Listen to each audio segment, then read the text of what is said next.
Hello, everybody, and welcome to another GRAPPL Live here on a Wednesday night. This time at a little bit later at that classic wrestling slot for the Americans, 6:05 in the evening. And yeah, good to see it busy. Gonna have a fun guest on today, obviously. As you will have heard from Spotlight, we got Matty into the Defend the Fed tonight, which I'm quite looking forward to. I've been working out in the background of this thing how to do polls. So there's currently a poll set up as to who won the weekend, WWE versus AEW. And genuinely, I did that before I literally just got a notification on my phone saying that Pollock and Thurston were going live with the exact same question, exact same poll. But it just means it's the question on everybody's lips. I was going to add multiple polls. My other question was going to be, good to see people in the chat. Good to see Platt, Simon, Andy, Connor knocking around there. Like, how is everybody feeling after the weekend? Has everybody caught up on the sleep? I did think it was notable from maybe our show on Monday night in that we did go too long. It's one of those things when you're tired as a podcaster, I feel like you can go overtime because you just chat wham because you don't realize what you're saying, and I felt a little bit like that at moments on the show. And then in other ways, there's no way we could have really gone past 3 hours, as JP expertly shuts us down about 5 minutes past that 3 hour point, which we did have as a relatively hard out. But I knew everybody wanted to catch up on the sleep as well, and I didn't want to be those hypocrites who moan about a 6 hour pay-per-view and then do a 6 hour podcast to accompany it. Conversation in the chat there is 6 p.m. evening or afternoon. Is Wednesday weekend or is it midweek? I think it's definitely midweek. Thursday there's more of a debate on. I'd say evening for normal people. For me it's afternoon, especially this fucking week. Jesus Christ, like I thought I was built to stay in the stuff, but I have not recovered myself from All In on Saturday night. I had a few. Luckily, I haven't really got much to get up for, but I've had a few little lions over the last week. So I am grateful that I'm in a position that I can and I can do it. But there we go. Getting some votes coming in there. Getting Platt saying he voted for AEW overall, but Evolution was a decent show. We're going to be talking about that today and whether it made up for the lack of build they put in there. Ewan saying AEW won the weekend, although Evolution was the most enjoyable PLA WWE I've done this year. I think that's fair for spoilers when we get into it. Good to see you there, Ryan. Good to see people who don't usually make it here for a live at 6ish. It's close enough, Simon. Come on. I was about 6:07. I was playing with the polls. That's why. Yeah, 6 will be about midday for me. Ryan is absolutely right. I'm definitely not going to be getting up early in the morning for Dynamite. I think that's out of the question at this point. But yeah, it's been a fun week just to kind of bask in the glow, I think, of All In at the weekend, and like the follow up tonight is going to be particularly interesting. Obviously, we have now we'd have a Hangman promo. I feel better about Dynamite when it was literally just the announcement that it was going to be a Death Riders 6-man tag with Hangman Page on the other side. Wasn't so sure about that. I mean, didn't he do this before? I'm pretty sure when Hangman and Mox had their last match, or there was a similar match like that, and like it was sold like death, and then 3 days later they're both wrestling. I'm guessing this is going to be more angle than match, but still, it doesn't quite check out really for me. I wonder whether it's going to mean that, I don't know, Darby gets involved, and maybe it's like the last stand of Hangman Page and Moxley's feud, and it turns into, like I say, them going into different offshoots. Hangman Page getting MJF as a contender, or Moxley and Darby doing something like that, or it could just be billed for Blood and Guts, which is usually the case around this time of the year. We don't know when it is yet, but I could see that sneaking in as well, and maybe the tied together a little bit for that. I've seen some people on the Discord fantasizing about that. Will they go full Moxley's favorite movie and kill him off at the end of Blood and Guts? Maybe the loyal soldiers will turn on him or something like that, and that's the direction that we're headed. But it is interesting, not necessarily what I would have done, but at least we're gonna get like the big Hangman Page like homecoming promo, and I think that's the main thing you can probably hope for. The other bit I was going to ask about as well before we get Matty on, who I can see is backstage now. We're waiting in the wings, so I'll ask you now before he comes, because I know he'll have a strong take on this. As he laughs in the background there? What's the consensus? Was All In, now that we've had a few days to kind of bathe in it, and we've had a few days to kind of acknowledge it and think about it and recover all on our sleep and stuff? Was it the AEW pay-per-view of the year? Was it the pay-per-view of the year? Is probably the bigger question, because I've seen like a lot of people would probably go for Double or Nothing instead, which I think can't really fully remember how I felt after that. It was kind of Anarchy in the Arena is the thing that kind of buoyed that pay-per-view and kind of made it feel, I guess that's the memorable thing, I suppose, coming out of that show. If you ask me, like, from a straight-up memories of, I think I liked Ricochet versus Mark Briscoe. I'm pretty sure I liked Ricochet versus Mark Briscoe. I think Mercedes versus JB Hater was strong, I'm pretty sure, from that night. Okada, Mike Bailey was like one of the first kind of half return to form matches for a card. I guess Tony Storm, Mina Shirakawa wasn't really up to much. I think it's really just about Anarchy in the Arena for me, and then obviously the comparison of Hangman Adam Page versus Will Ospreay, obviously in the main event of a Double or Nothing versus the main event that we got it All In. Because, like, yeah, I've seen people say that All In was a great show. I've seen people say that All In, some people say it was a bad show just because of all the length issues that we said. It's kind of purely a tale of like two halves, isn't it? That obviously All In this week. So yeah, it's whether you compare the whole or is the three matches we got, talking about the Bucks versus Ospreay and Swerve, plus obviously Mercedes versus Tony, plus the main event. Is that enough to put it over? It's 3 versus 2 then, isn't it, for me, if you're comparing two? And obviously on the other end of it, we've got Hangman Ospreay and we've got the Anarchy in the Arena. So yeah, it's whether a pretty good mid card versus a pretty bad mid card from All In is enough to make the difference. Steph says no. She says there, for me, show can't be show of the year because too much filler at the beginning. That's it. If you're judging it as an overall show, it's like judging an overall movie, isn't it? Like we were saying, if your favorite film had an hour of just exposition with the minor characters in the it right flat bang in the middle of it, you probably wouldn't call it the show of the year. Platt says he doesn't think it could be show of the year with how much the first half dragged. Ewan definitely loved Double or Nothing, which was an amazing show. But yeah, this is All In's the fair. That's the thing. The anticipation was much more there for All In because I think come Double or Nothing time, we'd all been quite negative. I think at least in our little community on AEW in the run up to it, and like the good feeling was sneaking in, but all the conversations were like, yeah, it's good, but the Death Riders, yeah, it's good, but this, it's good, but that. I feel like we were all uniform excited going into All In. So yeah, you can add the anticipation to it. Simon saying Double or Nothing's a stronger show. Ewan saying a coin flip.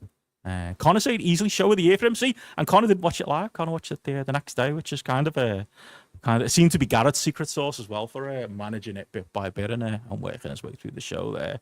But yeah, high quality matches and possible good matches fill the rest of the card. Connor says there as well. But I'll add that to the poll. We'll throw that in as whether WWE beat AEW as well. But yeah, obviously we're probably not going to talk too much other AEW today with BS that's going to be joining us. But I'll try and sneak in a little bit at the end because I have put it out there. We'll probably go minimal questions today. We'll do as much interaction as we can. If you've got anything relevant really to the WWE shows at the weekend, you can probably ask us questions. And there's a couple of questions I've got there that are relevant to Matty's night out at the weekend that I can ask as well. But we'll try and direct the conversation in that way. But it should be a stacked one, so I'll get him on the air now. There he is, the scheduler, the night outsman, the king of GRAPPL, I think these days, whose beat we march to these days. It's Matty Edwards, the one and only. Yeah, that drum's going right through. That stick's going right through the drum. Ben can't be that much of a match. Yeah, but thank you for the introduction there, and thank you for, as I think a few of your guests have said, Ben. It just feels different being on this show. I'm not a show, mate. It's alive. That's why. Oh, okay. Not a show. Fair enough. But I mean, it's a show now because you forced it to be one, and it's going to be a review show. I mean, but like we said in our conversations, me and you probably aren't going to. We're probably not going to talk about any of the matches. No. We're just going to talk about all the story around it, pretty much. Stories around it. We'll get there. Sound bites rather than monologues. That's usually the rule, isn't it? So, yeah, we usually do. I'm starting hot, mate. Liam asked on the Patreon, like, it's a Patreon question, so I've got to answer it, mate. I want to know why he doesn't know this, or maybe he does know it, and that's why he's getting me to ask. Yeah, what time did you get home on Sunday after the unofficial GRAPPL night out that he was on Saturday? Liam, I ended up in his hotel room, didn't I? So I officially got into mine at. No, it was about 11:30 in the morning. I got home, so yeah, it was a heavy night. It was like I just ended up. Me and Liam just ended up staying out. Did you sleep at any point in his hotel room? Or you were just up till 11:30? Well, do you want me to tell the story? This is on YouTube. This is going out to the world, isn't it? It was similar. I can clip it out to the audio, mate, if it's terrible, don't worry. It's similar to the story in when we went to Birmingham in a way. But this time, I end up in Liam's hotel room. Got in the room. He got the double bed, obviously, with it being his room. There was 2 single beds in the corner. And I thought to myself, all right, I'll just grab him one of these single beds. So took me shorts off. I'd underwear on, of course. Of course. And then of course. But then the next didn't do that minute, for me, but of course. Even though it was hot, and you could have went commando, it didn't, because it was in a, you know what I mean? But then I thought, but honestly, the next minute, Ben, I woke up on the floor outside a different hotel room. I don't know how it happened. I genuinely don't know. The manager had, obviously one of the nightsmen had been doing the corridors and seen me outside asleep, got the manager to come up, and they both woke me up. I was like, mate, what room are you in? And I didn't know, but you know why? Because I just kept saying Liam's room. Oh, you'll know Liam. Yeah, and the guy went, mate, we've got 5 Liams here. And I didn't know Liam's second name. Do you know his second name? 2 minutes. Exactly. I think I said that. And then I went, and I thought, Liam finished. Sorry if I'm out and Liam is your second name here. No, I was going to say, I do know, because I didn't know. I can't remember what it came up on. Might just be the Patreon, but I do know. Yeah. So then shoot name, there you go. And shoot name. And luckily enough, it was the next room to where I was asleep outside of. So then he let me in, and he was sound, the manager. He could have threw me out. He could, but I was dead calm. I was knackered. He could see I was just asleep, you know what I mean? And then I got in there, and I had about 3 hours sleep in the end, Ben, maybe. And then, woke up to Liam. We were talking about all good stuff, like he had to go to cricket that day and stuff like that. So, he had to, of course he did, of course. Always a good time with Liam.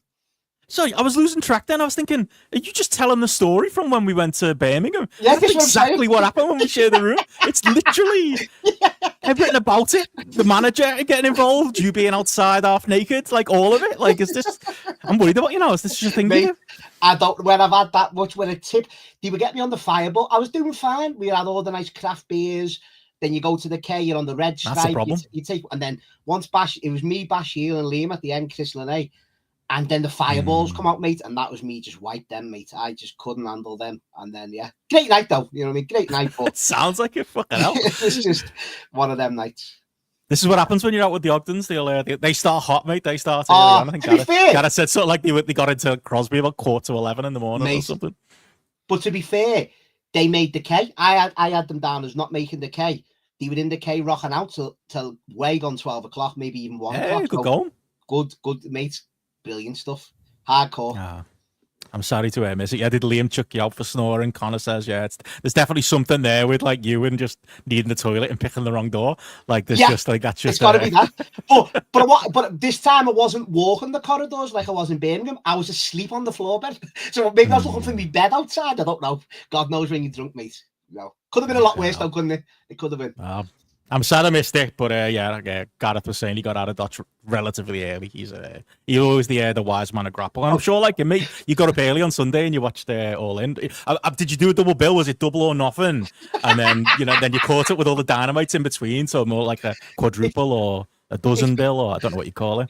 It's become a bit, hasn't it? Me watching double or not. And I'll wait till next year's and I'll do the I'm serious. All in order. I'll do them all in order. No, but All In, genuinely, I'm not trying to play on what you're saying. I obviously wanted to watch WWE first. Genuinely haven't had the time. I could have started it, and obviously I know because fucking like Liam sent me a picture of you in the K1. Like literally, Hangman Page is making his entrance in the most emotional moments. That's been built up in it. This is I mean, I know you don't really speak our language, Matty, but this is like Roman. It's like Cody making his big entrance to face Roman, or Roman making his big entrance to face Solo Sikoa. The stakes are that high. It's almost as big as a Solo Sikoa match. And like while Hangman's making his entrance, you're literally sat there in K1 watching Randy Orton, Drew McIntyre, and Jelly Roll. Like, could anything more sum you up? Did you just literally watch it? That's what I want to know. Or was it a bit just for me? No, I was like, because they had what did they have on? They had an old pay-per-view on, and we just said any chance you can put like Saturday night's main event on. And what did they have on? I can't remember what pay-per-view it was, Ben. That's when the fireballs come out, mate. So it's a bit hazy. But WrestleMania 2, probably. I'm guessing. Well, again. something along them lines. And then, as I say, we switched over. And then I thought to myself, no, I could watch this here, but I'm having a night out. I'll just catch up with it all tomorrow. So got the entrances in, the important stuff. And then we went back on the dance floor then. So we're all right. There you go. Question asked, question answered. And like, obviously keep the questions coming. This is a live, not a podcast, even put it in the podcast feed and we treat it like a podcast and we analyze things like a podcast. No. It's very different. Get your questions in the Discord, get your questions on the Patreon, or throw them on here on YouTube. You can even throw a super chat if you're feeling generous. Matty will take 90% of the proceeds, but we can put it to your charity walk, mate. It can all go in there with the steps. We'll figure it out. But yeah, we've got a few questions people have thrown in that I'll ask as we go. I did ask people, I threw it in there as a teaser because I suppose we've given the game away there. You didn't watch all in, but I did tease that you watched at least one match from the AEW weekend, and I might have undersold you there, mate. I believe you might have watched even two this weekend. I don't know if we can get this out the way before we get to the muck. But yeah, will it shock people? One person in the Discord knows you and figured it out, but I don't know. What would other people think? Two of me favourites, long time listeners, should know this. Like when I seen Bandido v Takeshita, didn't know it would happen. Didn't know it had happened. Didn't know it was the main event. Didn't know it was for the title. And then I seen someone online raving about it, and I thought, I'm 100% going to watch that. That's a bit of me. That Bandido, obviously from hashtag my PWG, Benno. My era of PWGs when Bandido rose up, won the bowler, won the title, and all that. So always been a fan of Bandido, and obviously Takeshita. Every time I've seen him, is like just he blows me away, and I thought this is going to be great, and it was. It was fucking unbelievable. A proper brilliant. Just the length of PWG match. Yeah, toward the end, but they had the bit obviously with the brain buster on the ramp and busting him open, ripping the mask and stuff like that to give it that more emotion at the end when he won. But Jesus Christ, them last couple of sequences, I'm telling you, Ben, I haven't rewound stuff as much as I have that match, them sequences in ages. Like genuinely just blown away by it. It was so good. And obviously the right man won as well. And the way he won as well was great with the cradle off the going for the big super brain buster. So it was great. Honestly, the 21 plex, like reversal into when he gave him the chaos fairy into the reversal. Ben, I was literally watching in bed on my tablet, jumping up and down. It just got me that much. Like it was so fucking good. Really enjoyed it. Like so good. It was very much a spot fest that kind of got the crowd going in the end, and they got there. But it was always like going to be like a sneaky candidate for match of the weekend. For me, I didn't love the finish. It was just a little bit, I don't know, a little bit weak in the end after everything that they'd done and after all the build up. But I think they were probably trying to protect Takeshita a little bit, obviously, with them going into the G1. That's probably part of it. But like that was the only like knock off. But like we talked about on it, I think we talked about it a little bit at the end of Spotlight. Like yeah, I would have it. It's not as good, obviously, as the All in May, and I don't think it's as good as the Bucks versus Ospreay and Swerve. Who again, if that was taking place in PCW Ultra, mate, you'd have loved that. You'd have given that one. That's the next one. That's the one I'm gonna. If I very similar match. Even though I've heard great things about the main event, obviously I'm not emotionally invested, but I will watch it. Like before I watch that, I want to watch the tag match and Omega Okada before that. So them three have definitely, I will watch. No, definitely will watch them. But back to that finish, Ben. I thought that was the best finish you could do because I was thinking, well, Takeshi's not going to win the title, but then I thought, well, how's Bandido going to win? But with him kicking out of the 21 plex, probably the first to ever do that. I was thinking, that's right. You protected Takeshi that much. He's kicked out of that, and he's got a kind of a fluke win off a good cradle out of that. So I thought that was a good way of protecting him and putting Bandido over as well. So I thought it, honestly, hats off for me, mate. One of the best matches I've seen in ages. Genuinely loved it. It was kind of, in some ways, it was almost what I wanted out of Okada and Omega. Obviously, not like PWG style for them to go out and do that.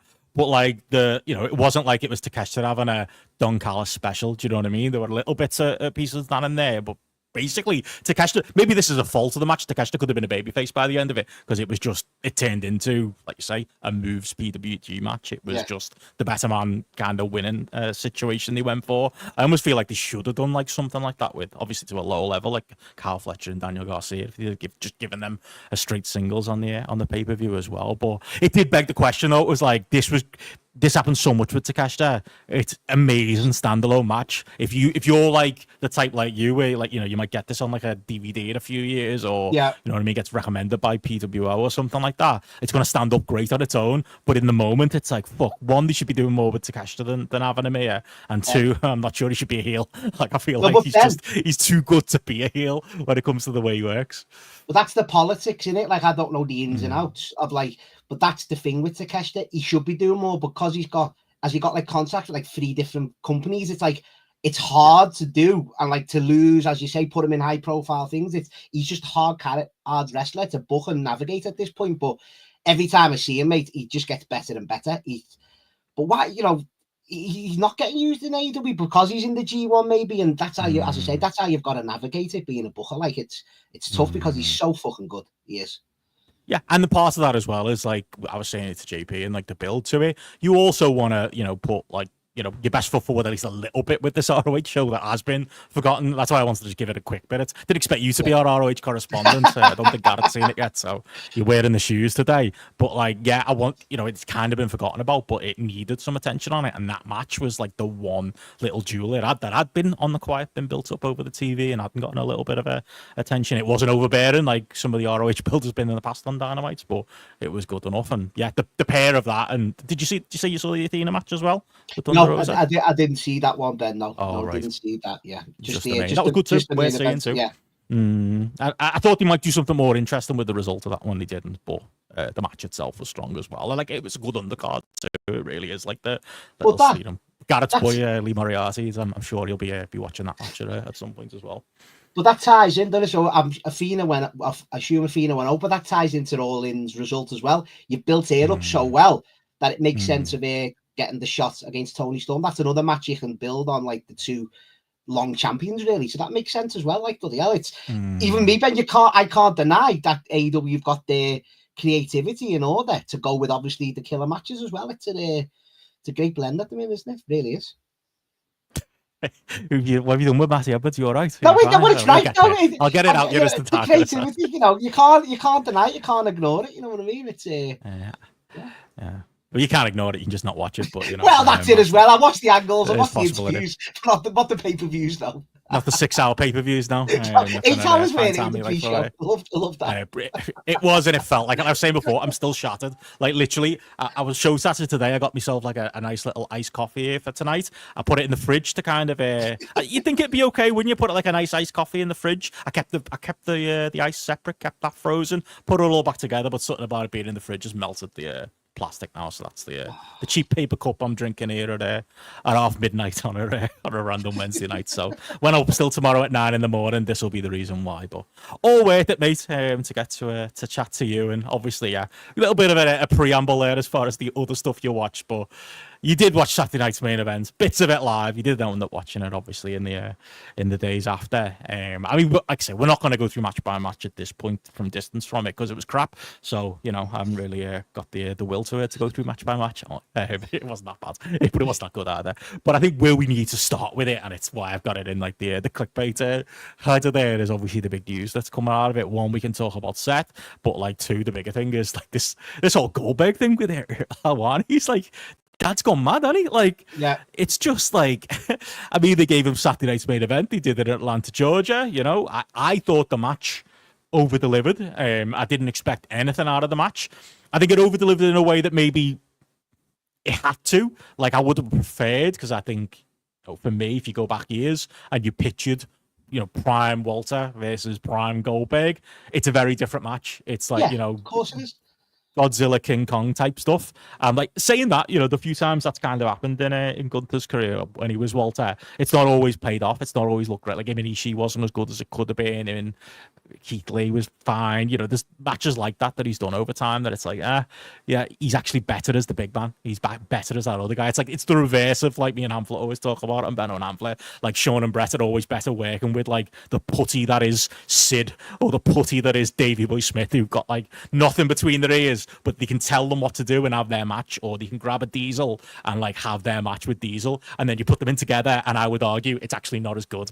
And that sometimes has happened in Walter's career, but like took a really different approach for it. Like, he was bumping all over for Bill. He was he's not beating the Gunther Sabre Jr. allegations, because he was very much like the technical wrestler fighting underneath. And I thought he gave Bill fucking loads, to the point where I was like, Jesus, maybe like he's just trying not to upset Bill and knowing that he's going over him. And he went over him pretty definitively with the choke. But yeah, as a bit of business, honestly, I in 2025, and Bill looked in good shape, I couldn't have imagined it really going better.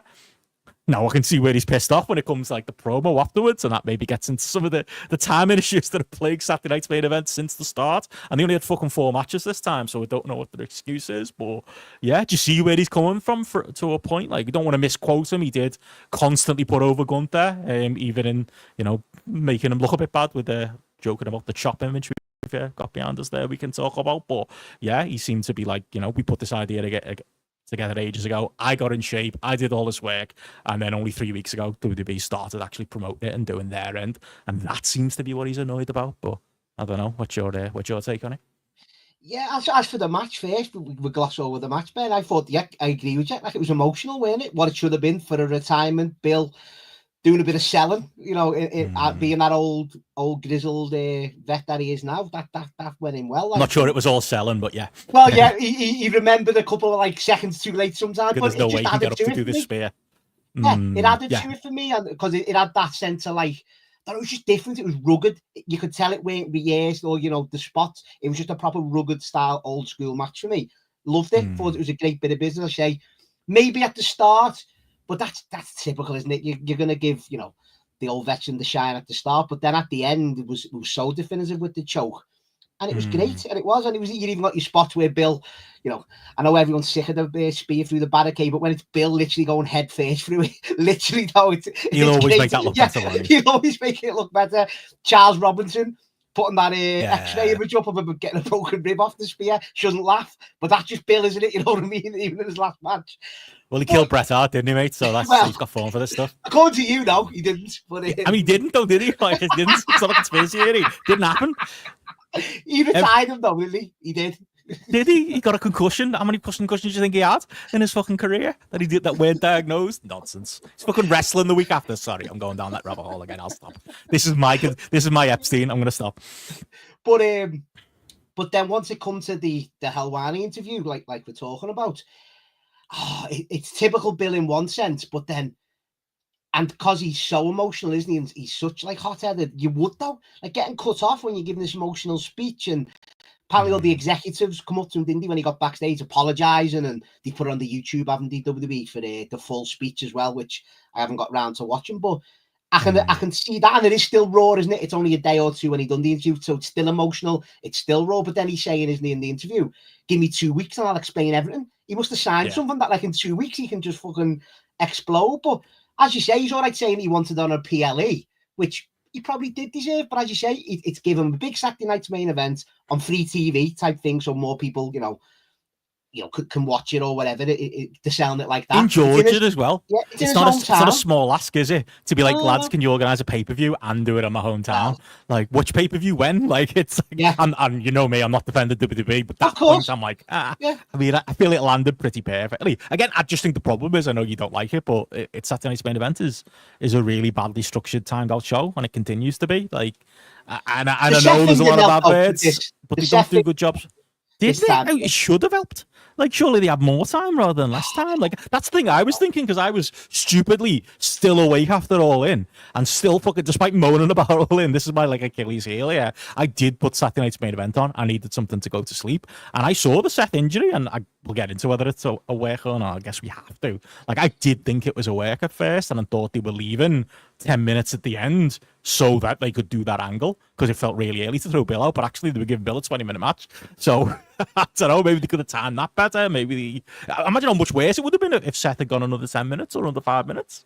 But this is it. But yes, so I suppose you're right there. But thinking about it now, like, and as Phoenix has said in the chat, when you put it in a nutshell like that, like, he got, I was well, you know me, I'm emotional watching wrestling, but I was well enough. Yeah. And I'm not the biggest Goldberg fan, but it's a genuine, one of a kind legend. He got Doug Dillinger giving him the old tap. That was a good nod. That was boss. He had the cat. Doug Dillinger. The cat Barnett, his entourage. I was loving that. I was emotional. Who was the actor? His son with him. Oh, it was off Liam said it's Finio off Oz, isn't it? It's the he's off Oz, Yeah, I can't remember his name. Frank something, I think it is. He's one of them character actors in who plays the same character with the same name. Like that guy who plays Hector in all the Fast and Furiouses, and he's Hector in about 20 other films. He plays that type of gangland character, doesn't he? But on paper, this one says he's got Doug Dillinger, the entourage, his son, you know, in his home state. what is it? You know, Josh at the same Barnett. time, he's got everything on paper. I think this is like you couldn't do it any better. You're in there with the world Chuck champion. Seaton. You're having a world championship match. You're going to be carried at this stage. You've even admitted yourself you're broken down in interviews the weeks before. You're going to get a great wrestler to carry you to one of your better matches you've ever had, a long match you've ever had. You've got the emotion. You're actually selling a bit. So from that aspect, and you get like passed out instead of tapping and all that, or not pinned. So you couldn't have wrote it better than all that. I think it's just more of the fact that the time cut that's done his head in. I don't know. We'll probably hear more of him in a couple of weeks, like he said. But written down, he shouldn't have no complaints about the way it all got structured and the way he presented them. Like, definitely not.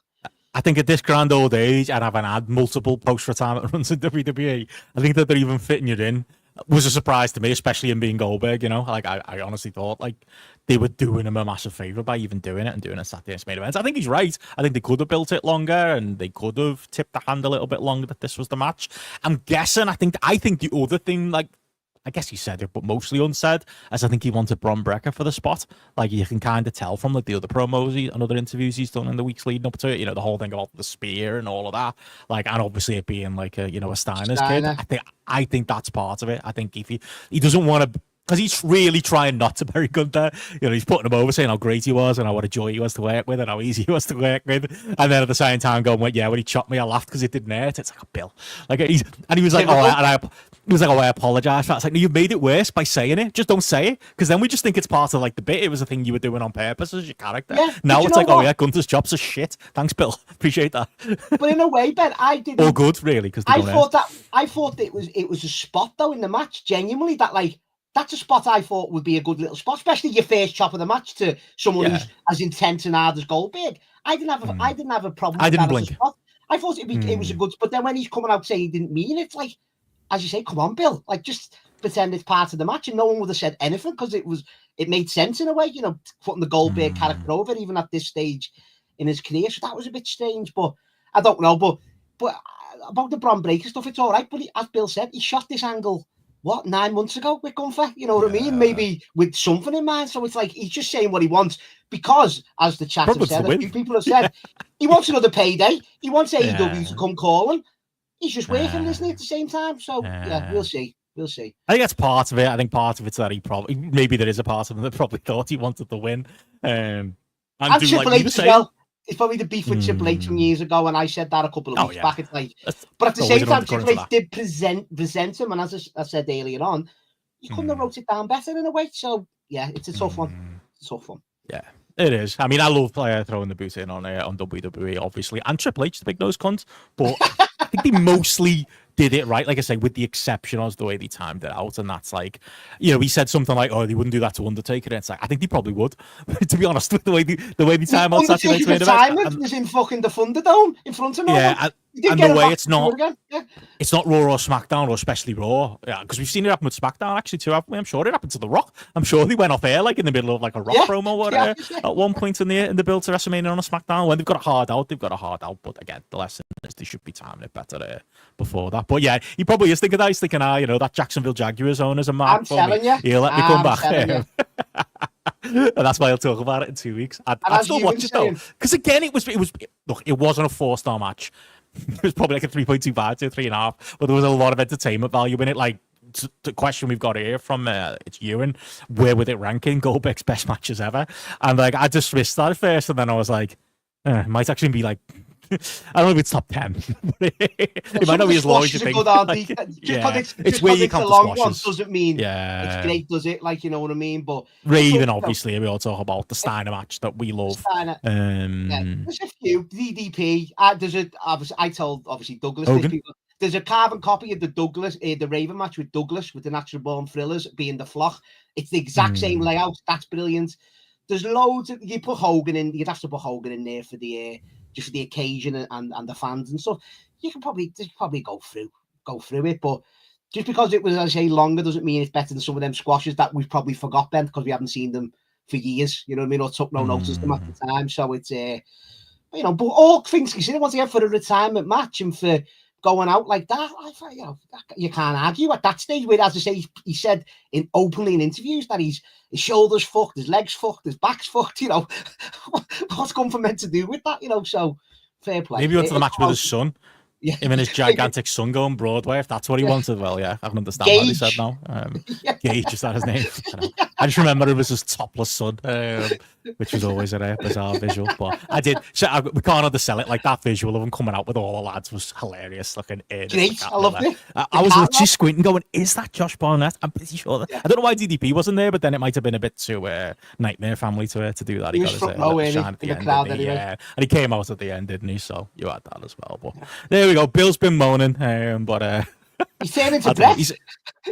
You know what? Yeah. Maybe the bond over this. Maybe that'll come out of it. I guess the other big thing to come out of it was the Seth injury. I mean, I don't want to be callous.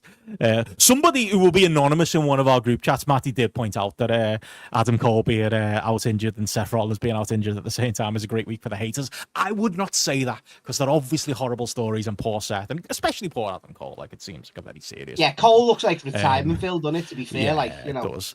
But I'm not going to miss either of them out, if I'm brutally honest when it comes to the telly and stuff like that. And I think, like, we might talk a little bit about Raw, but I think the little glimpse that Bron Breakker's been slotted into that spot, probably for the best, isn't it? From that point of view. But yeah, was it a work? I suppose is the conversation people are going to want us to have. Like, I really thought it was, and that was based on having sat there for 8 hours watching wrestling and being tired and just looking at it going, that didn't look real to me. That didn't look like he actually jarred his knee, and I really thought it was going to be set up for a cash in. Once the cash in didn't happen, I dropped me tinfoil at. It's only obviously Pollock said he'd spoken to somebody who'd given him a heads up that, you know, they were planning an injury angle for the weekend. So it could be a gigantic coincidence, as John has rightly said and fairly said. He's not outright reporting it, is he? He's just saying what he heard. But I don't know on that one. Any thoughts? I just think, like, obviously what I've been saying here and myself over the last few days, that he was injured going in, and then they had this injury angle planned for the show. Because I'm like you, that didn't look like. I've seen people try and slow it down, like where he done on the Swanton. On the moonsault, he didn't, did he? He just basically landed and, like, jumped up like he had hurt his knee, for me anyway. And you know, we've watched wrestling for so long, kind of thing. You think you can tell, maybe. We're not doctors, we're not like whatever, but you can think you can tell. And it didn't look, maybe it was, I don't know, but to me it didn't. And I could tell just by and the way they laid it out, and it just looked a bit worked, even to the point with LA Knight and stuff like that, and then calling the audible on the finish. I think it was all planned, but I do think he's injured. But then Ben, the thing you're with me, and this ties into, I don't think anyone said this may, or maybe they have and I haven't seen it. I think all this, for me, as well, it wouldn't surprise me if they put all this on, because that's what they said, didn't they? They put all this program on to counter AEW, and they wanted the headlines coming out of it. They're not necessarily wanting to hate even the houses. I read that they want to hate, like, the online discourse. So maybe that's just another thing that they threw in.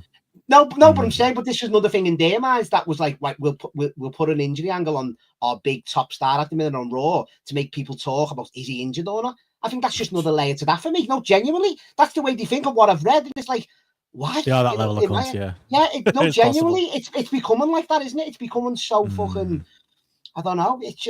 But anyway. Even like, you fucking boys, what are they called? The MJFs, the MFJs, the MFTs? The like that's literally MJF's logo with the same font as well. What's that doing on WWE Telly? That's indie stuff, that. Like, that's like, it's like that time when was it Adam Rose and Tyson, what's his name, the Hart one, came out to it with, like, they had, like, big Bullet Club shirts on, like, a Superstars, and, like, immediately got told to take that shit off. I'm surprised that's getting through and getting on the telly, but maybe that's just the atmosphere there right now. It's just like anything we can do to be petty. Well, that's it. And I think, you know, obviously they are a bit, and maybe not from, like, a house's point of view, you know, all in done great, of course, but I think they are getting a bit, like, creativity. I think they are looking over the shoulder a little bit closer now, Ben. Genuinely, I do, with all this shit going on, and it's going to continue. I know they're only booking NXT, like, shows on Forbidden Door weekend, but it's not a big dent, is it? But it's still something that's taken away from it, kind of thing. Oh, yeah. If it is like that, they're going to be like that, and just focus on your own creative better and getting all your shit together. Like, that's what I'd be saying. And hopefully SummerSlam, we probably disagree on the SummerSlam build and the matches announced, but I think they are kind of, you know, for me, I'm a bit more excited about SummerSlam than I was a couple of weeks back. And they've learned a lesson there in kind of outright say, we know, like 4 or 5 of or at least 4 of the SummerSlam matches, don't we, at this point? There's 8 of them. 8 of them. Is it the full 8? Fucking hell. No, it's 2 nights in it, so there's going to be like 14 matches. Yeah, there's been 8 matches announced easily. Yeah.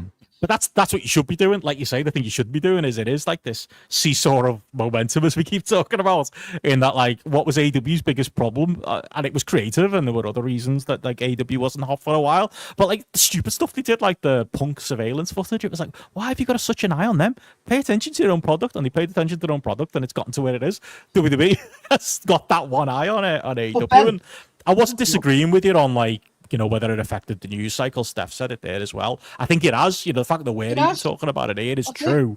I disagree whether it, and I think, you know, it might be dangerous ground, whether it affected any numbers anywhere, and it doesn't look like it's going to affect all in pay-per-view numbers, obviously, either when we it's not for that, get those and stuff. But you're right, it's the dark war, isn't it? The dark arts that they're trying to do. But that's it, and I, you know me, I've laid the boot in. I've joked that even when you think I haven't, or when I'm trying to be serious, you're right there. Even when AEW and it'll continue to have low houses, that's not the point at the minute. They're focusing on what they're doing with their core of wrestlers, and it's coming across. Careful, because it's been built up. No, but it's right though. No, it's genuinely right. No, I'm not even playing a bit.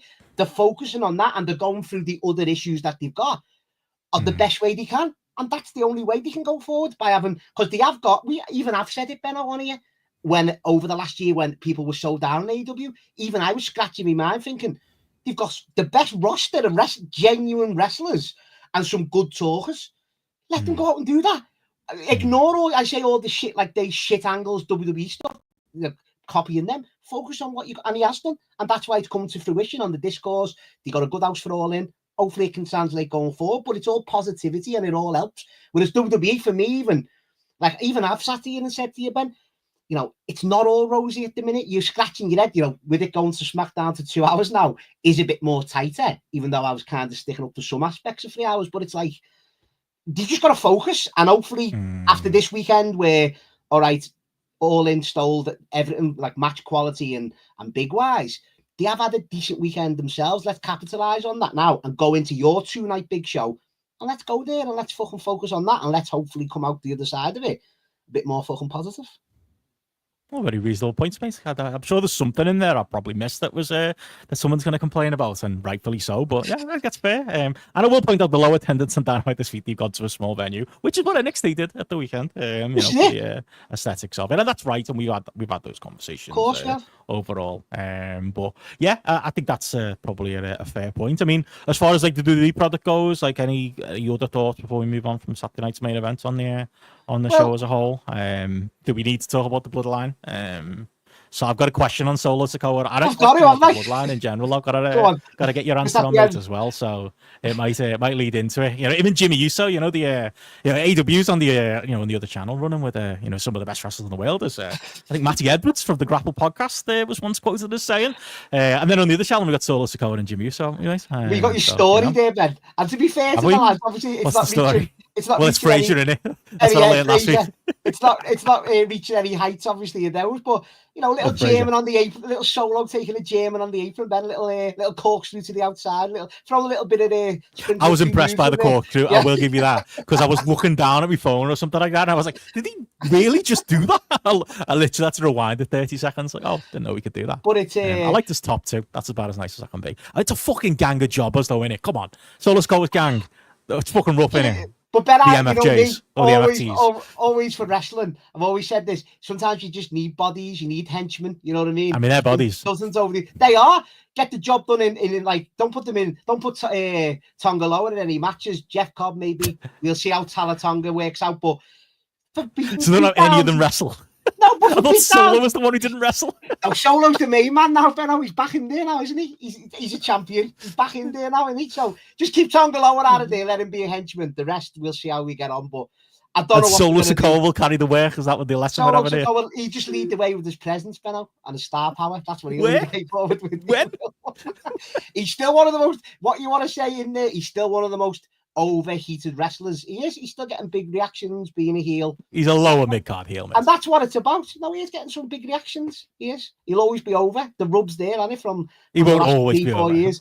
He will. Well, they put a lot of TV time to get to this point, and they could have given that TV time to somebody with talent, but they've given it to him instead. Yeah. But I think it's the, like I say, Fraser remained over, didn't it, mate? Because Cheers was so over for so many years. So it obviously makes sense that the Bloodline knockoff will be a Jack and Roman put a call in. like, stop calling them the Bloodline, give them their own shit name instead, and we'll just make it a complete fresh thing.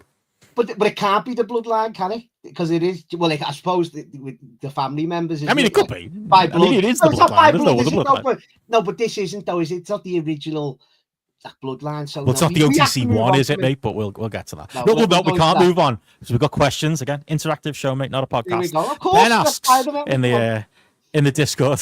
This is a leading question. As Solo Sikoa finally cemented his top 10 of all time case, if not, what else is there for him to prove? And I'm just guessing that's based on the Saturday Night's Main Event. You know what? I laughed at this and I was like, I'm going to play a game with Matty and play along in the chat. I don't think Matty's going to say he's top 10 of all time. I don't think he's going to say he's top 20 of all time. But when I get to top 50, when I get to top 100, I really doubt myself and I wonder how many numbers I would have to do before Matty would cave. How high do I need to go? Because I feel like I could just get the A to Z of all the wrestlers who ever wrestled from Wikipedia and list all of them and then put Solo Sikoa behind them. So, like, for me, that's quite a few hundred places before we get there. He's like bottom 10% of the active wrestlers in the world right now. But in AEW, I should say, a major level. You know when I get loyal to a wrestler and I get attached to a wrestler, I'm there at the end of time, mate. All logic goes out the window. The attachments I've had with him, I've always said openly, of course I have. He's not the greatest wrestler in the world. There's just something about him that I like, and I think he's having a go. He's been featured. He's still over. It's not as if the fans are sick of him and all that. He's still over, and he's obviously working with other wrestlers now. You know, trying to get them over by proxy, but. We'll see how he goes, Ben. We'll see how Solo gets there. And he hasn't cemented top 10 of all time. But maybe if he ever wins a world championship, Ben, we might have this conversation again. But I'll always be a fan. Throw some guesses in. What's he going to say? What number? Go on. What is he of all time? If you have to put... I'm not saying... Give me the exact number. Favourites. Just favourites. Okay. All right. I'm going one by one. Is he just yes or no answers? Is he top 10 of all time? Favourites or best? That's different, that. Right, we'll stick with best. Is he top 10 of all time? No, that was the easy question. That was like the test question. Okay. Is he top 20 of all time? No. Top 50 of all time? No. Top 100 of all time? No. Favourites? He's in me 50 favourites, Ben. Of course. Is he 50 favourites? Yeah, of all time favourites that I've been attached to. Of course he is. 100%. I'd have to whittle that down. He could be way higher than that. All right, best. Top 150 of all time. I mean, there's probably about 150 wrestlers on the current WWE roster. We'll go 250 and he's in there. No, we'll tell you what we'll do. We'll go the PWI 500. He's in the 500, definitely. Yeah, he's in the 500. Is he like the token 500 that gets a little bit of a joke at the end? Third, you know what I mean? Yeah, 493rd. Okay. If he did a PS50 this year, where would he be? I don't think he'd make the 50, would he? I think you're discrediting Solo. He's been part of some of the biggest gates of all time. He's made them. He's been part of them. Yeah, he's been there. So have you. He's been there. Yeah, so have I. I was that all in the first one. I think Meltzer's high on him, Benny. The amount of 4.5 matches he's had in the last 18 months is scary. You write them down. I'm telling you, he's had at least a dozen, nearly 4.5-star matches. A dozen matches. He's had a dozen matches, yeah. I'm telling you, I'll get the ratings for next time I'm on a pre-show or a GRAPPL, and I'll list them all, mate. He's had some 4.5 stars. I'm telling you. Okay, but like you've got to give the full Meltzer scale and acknowledge that Meltzer's, gone fucking off his head, and there's going to be a lot of 7s and 8s in there. But that does hurt. I know there's ones that exist, mostly multi-man type situations, the war games and stuff which means that technically there's a lot of people who you could throw in there with definitely involved in it. Still, well, Tamatonga was in one of their matches, so I don't know if I'm giving it to him. I'm sure he's not making the top 5,000 of all time. I'm sure he's had plenty of 4.5 stars when he's in New Japan as Nick Tamatonga. This is like when, like Andy says there, when Tony Khan is putting together his attendances, or when WWE is, and it's like, well, we include the hot dog vendors, and we include the people working backstage selling merch. Family members backstage. He's behind a few of them, mate, in my top list. Jesus Christ. Then he's the United States champion, mate. Come on, give the man a bit more credit, mate. One day, I think you said something semi-positive the other week about him, and even you said that's as far as you go. Hopefully one day you'll have something else positive to say about him. We'll see. And maybe one day you'll have something negative to say about him. We'll meet in the middle and we'll be best mates. You show now because you've swallowed that. You put that in the past. Now we're on Solo. No, I haven't. I meant everything I ever said about you, so I'm right. You're not right. You might have meant everything, but you're far from right on that. But anyway, any more questions? follow-up question, and Paul, the question he needs answering, he says, is which is better? And this is fucking Come on. Sophie's choice if there ever was. The Bloodline saga or the Death Rider story? I mean, is that even a real question? I mean, what are we basing it on? No, I think it's an interesting question because I think honestly, my reflex is the Bloodline story. Like, genuinely, if you just ask me to say it without even thinking about it, what did I enjoy more, the Bloodline story? However, what did I just see at the weekend, and what did I see get paid off? Like, that payoff is sure. What's the Bloodline's payoff? What would you count as the Bloodline payoff? Is it Solo Sikoa versus? And I know sometimes, like, Roman honestly, Reigns? and listeners, I might be a bit off and a bit like, wait a minute, did someone just say that, or am I missing something and not quite in the book? This can't be a real. Yeah, like All In weekend being in the same stratosphere as WrestleMania weekend. It is. Yeah. This genuinely can't be a real question. Like, it genuinely can't. Like, Paul's a good lad. He wouldn't ask if he was. Fair play. Like, but it can't be like, no. I mean, the answer can't be. It's a real question, but the answer can't be even. I mean, you haven't seen one of them. No, but I've heard everyone. Yeah, I have seen enough. I've seen enough of the angles and the beatdowns and the plastic. You haven't seen the payoff. The biggest part of it. Yeah, but the last month or so. Yeah, but so Cody finishing the story wasn't a part of the Bloodline. Of course it was. That's what I'm saying. That's what I'm saying. Do you count that? Is that the Bloodline saga? Of course it is. Yeah, of course. Is the Bloodline saga not the interactions between Samoans and Polynesians and Tongans, depending on the mood that week? Everything that come with it, isn't it? It's Sami Zayn. I can't Sami Zayn, isn't it, the Bloodline saga? Sami Zayn, Cody finishing the story. I think that's let's take that out. Even if you don't agree with me, let's take Cody out. Let's just say that's its own story, and let's have the Bloodline story as everything else. Is it still a non-factor or non-discussion? No, of course it is, yeah, because as I say, you had all the Sami Zayn stuff into the family, the payoff with the tag match headline in WrestleMania, the night, night one. Then you had all this Civil War stuff, which mightn't be for everybody, but was a great story. Some of the best angles I've ever seen on TV. That's Derek. You know what I mean? No, it is weird, but it is with Jay and that's it. All that. Oh, I thought you meant the new Bloodline. Okay, all right. No, the original Bloodline, but even the new Bloodline when Jacob come into it first and Roman turning face, and then he had no one, and he had to ask everyone to come back. Great stuff, Benno. It's not in the same ballpark. This is what I'm trying to say, without being hyperbole. That's the right word. It's like I get hyperbole according to Jim Ross. Hyperbole, yeah. I get that we live in this, and this isn't a down thing. We live in this world of what have you done for me lately? So that's going to be in everyone's mind, the payoff of that. And it, by all means, it was incredible. Paid off the right way of how someone, a heel should have went out, crowning a new baby face. That's all great and fine and dandy, but you can't remember the 9 months where everyone was shitting all over it. Do you know what I mean? At the same time. So it's the other way, probably, where the Bloodline's probably towards the end getting the negativity, where the Death Riders at the start got the negativity. Maybe I can even say that. But for me, if you're entrenched in it, like Solo and Roman for the Ulafala, whether you like it or not, that was a great. That's still been built up great, and it was a big match for me anyway. So it's a non-answer for me that it can only be one. It is a non-answer. Yeah, when you're invoking Solo Sikoa versus Roman Reigns. When I was saying it weren't even a question, it's a great question, but the answer is just a foregone conclusion. That's what I meant. I don't think it's a foregone conclusion. No, it is. But I'm not going to defend the Death Riders angle with my whole heart because, as we said, but are we only going on creativity, or we going on the old Discord and metrics and ratings and numbers? Because then it really is a fucking non-starter. Do you know what I mean? It really is. Okay. If you want to put that into it, then we won't go there if you don't want to. Like, of course, you're backing out of that one. I'm not backing out of it. Like, it's just not the conversation, is it? But and it only is when it benefits you. When it doesn't benefit you, it's not the conversation. You use that for me. I only use it when you started using it. That was you don't. No, it is. What did the Dynamite ticket sales have to do with the All In WrestleMania conversation? Nothing. You were pulling it out like you pulled it out on Suitbase. You copy and pasted that tweet and put it in the Discord. That's all what you were doing. Now, all I'm saying is, because obviously you wanted a little bite and you got it. I understand that it's AEW's WrestleMania. Of course it is. If that's the conversation, and of course it was WrestleMania week. Finish the sentence. That was what the conversation was. Is it the biggest wrestling weekend of the year? And the argument was because, and this is honestly, to get back to the subject we're talking about today, to WWE's credit, it's because, you know, WrestleMania weekend as WrestleMania, obviously the biggest individual show in wrestling. Of course it is. It's got the 40 years of history and all of it that goes behind it to make it that. Of course, you know, all in, fresh, new show, but, you know, got some pretty fucking big houses the first couple of years. You've got that. And then you combine it with the other stuff that's going on, which again is almost a compliment to WWE as much as I want to slag them off. That there's big WWE shows going on the weekend. So the question was, is it the biggest wrestling week of the year? Worth the conversation. We come to the conclusion it wasn't, but worth the conversation.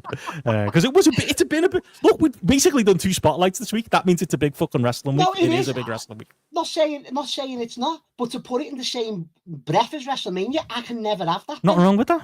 No, I can't have that. Like, I want you can. No, you're saying the all-in numbers have been astounding, half in every year, but you add them all up, 145,000 on the first 3, you know, installments of said brand show. Genuinely unbelievable numbers. Of course they are. You can see them written down. But to put it up, as you say, against WrestleMania and like the stuff. So you're saying, okay, WrestleMania hasn't grown year on year. It's massive. It's gigantic. Obviously, do you think All In will still be around in 40 years? Could be. Will WrestleMania still be around in 40 years? Probably. Yeah, but it could be. All In won't be around in 40 years. I can tell you that now. We'll still be arguing when we're fucking 80. I will tell you All In. See if we survive that long, mate. Will not exist in 40 years. That ends it all. It won't the question was never, is WrestleMania a standalone show bigger than All In? Because obviously it is. Obviously it is. And you're telling people things that they already know. There's no one you're speaking to that doesn't know the things you're saying. It's like the attendance numbers. It's not like people don't know that. People do know that. The conversation was, is it the biggest? The question was it the biggest week of wrestling this year? And the answer we came to in having that reasonable conversation was no, because WrestleMania weekend is bigger. But to say it's not in the same stratosphere and not a conversation you can have when there's a big show like All In going on and big WWE shows going on, it's a conversation you can have even if you come to the conclusion that WrestleMania is only because unless you're hopelessly partisan, which I know you are. So, you know, why am I even I'll always be that deep down, Benno, yeah. Always be deep down. And it's definitely AEW's WrestleMania. Yeah, brilliant percent. Of course it is. Fucking course it is. You know, to the extent of whatever that means. But again, that's why we can talk about it in the same breath. I think that's fair enough. Andy Ogden says the robots will have fully taken over in 40 years, so there is that. Chris Elliott says, no, that's a bet. Yeah, I don't know what we got here. Simon says here, Matty ended an argument based on something that hasn't and might not happen. Amazing. That is where we end up in these corners. And again, I do think I prefer the Bloodline story, I think, overall, if you push me on it.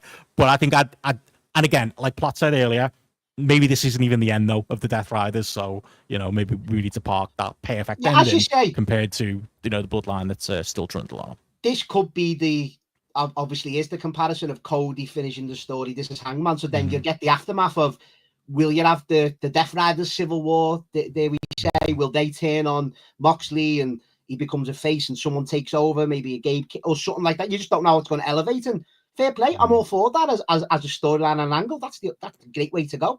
You have this guy who you believed in, and now because you've lost, you don't believe in him anymore. And I say someone like a Gabe Kidd could step up, take over, have a few built in there, Cesaro with them. A lot you can do, and that's great. That's what type of storylines. That's great. That makes that's sense. Why you should watch it, mate. Swerve and Hangman on Collision last week. I see that. I see it. I did see that. I watched the angles, but I genuinely do. I watched your favourite wrestler of all time, or at least in your top 3, is like I fucking hated it. You'll love it. If I hated it, you'll love it. You'll be the best thing you'll ever see, mate. Go find yourself. I've seen it all. And thank you, by the way, to Ben in the Twitch chat who points out that in fact, yes, All In does have the stadium record for a one night show. So that's why we can talk about it in the same breath of WrestleMania, where it takes 2 nights to do it, or to undercut myself, SummerSlam, where it's going to take 2 nights to do it this year. But it's a very impressive number. That's the conversation. What's the number 1 weekend of the year if we say it's WrestleMania? What's the number 2? Is it SummerSlam? Is it Royal Rumble? Is it All In?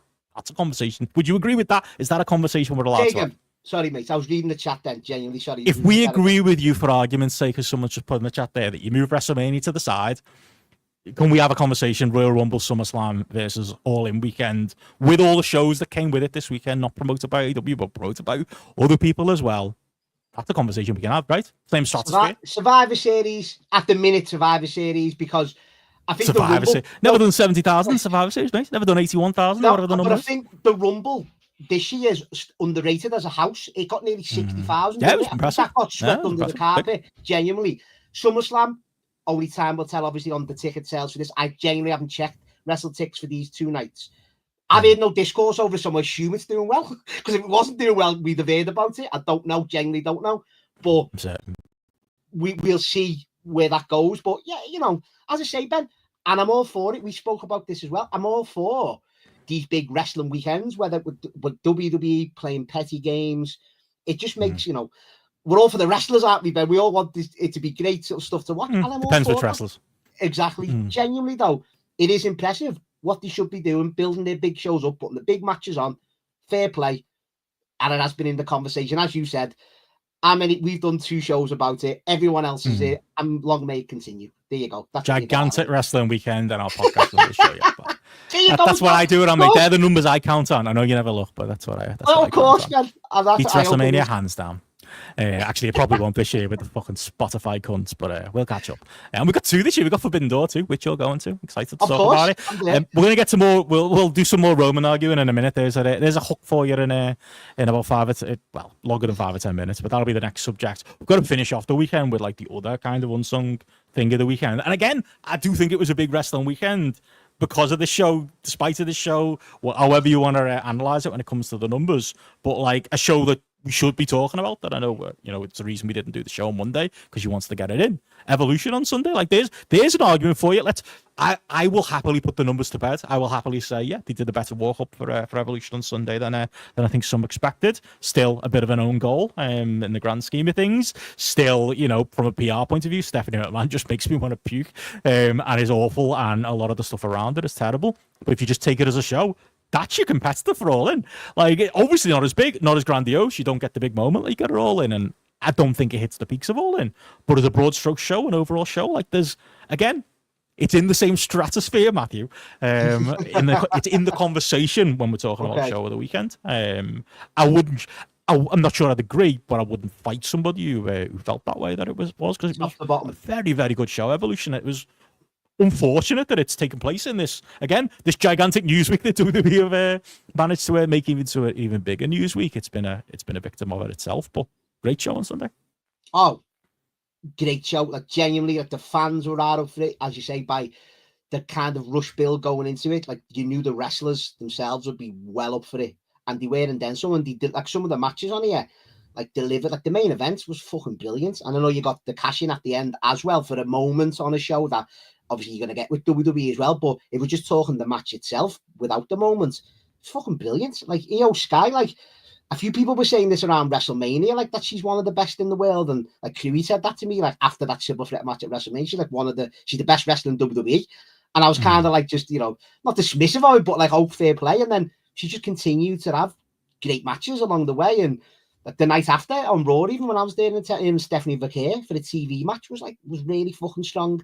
This itself, like Rhea Ripley for me, like should wrestle more. I know you're trying to keep the order with Rhea Ripley, and she is a bit of an attraction, but I think she's a great wrestler. Like I really do, especially paired up with someone like Io as well. But this was brilliant, and then as I say, with the she's a great Rhea Ripley, is what she is. Great wrestler, but she's a one-off though, Benno. She's a one-off. Like she is, whatever you want that to portray, she is. Just look good wrestler, great Rhea Ripley. That's what I love the entrance, the work as well. Like I think she is a bit underrated in there for me, but it's that was brilliant. And then obviously you had the no holds barred match, like which is obviously Naomi and Jade Cargill have been featured and are getting featured even more so now, especially with Naomi with the cash and Jade gearing up for SummerSlam against Tiffany Stratton, which on paper, once again, fresh match up there for sure.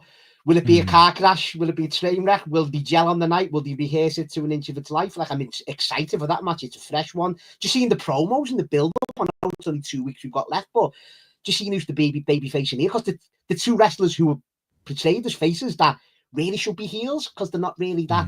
They don't come across likable, do they? The heelish, you know, in the ways for me. Like, so, I'm intrigued with that. And the no holds barred match, you know, delivered for me. It was that type of plunder match you get on the show.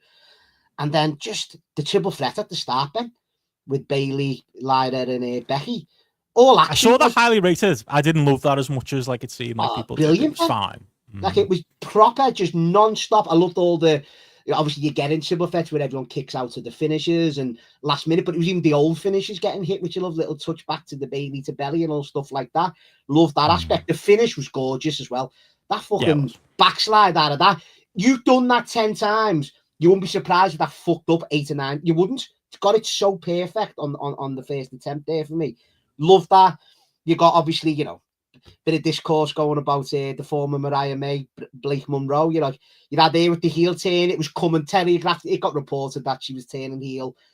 You know, it's typical what they do, pay someone up and then get the turn. But you got Aaron Jordan Grace down the line, Benno, which is going to be a big match for NXT before obviously both move up to the main roster. Even Trish and Tiffy, like I think Trish, like people are what you're saying there. She still looks fucking good in there. Genuinely, Ben, like she looks still fucking good in there. She looks good, yeah. And once again, I think you get that with Tiffany matches though. They are a bit rugged, and I don't mind that in a sense, Ben. They look a bit like not sloppy, but they just look a bit like off in a good way though. For me, not everything once again is over rehearsed or choreographed. So I don't mind a bit of that biting into them matches as well, because some of the stuff that Swanton she hit looks like she fucking killed. Trish landed right on it, proper stiff. So that was good. Even the stuff down to the Alexa Bliss and Charlotte Flair on couple tag team, but that's organically got over the last like 3 weeks. That was one of them ideas on the 3 hour SmackDowns where you're like, oh, they're just throwing them together. And I hope someone mentioned in the chat before. Sorry, I didn't remember who said it. It's probably something they'll get rid of soon now. They've seen it got over and they'll probably split them up soon. It's like, no, go with them. Charlotte Flair. For what you want to say about it, it was nice to see her actually getting a genuine reaction off a set of fans, like, and she was even took back by it. Hopefully this, Alexa being so over helps that as well. So let's hope that can continue going forward.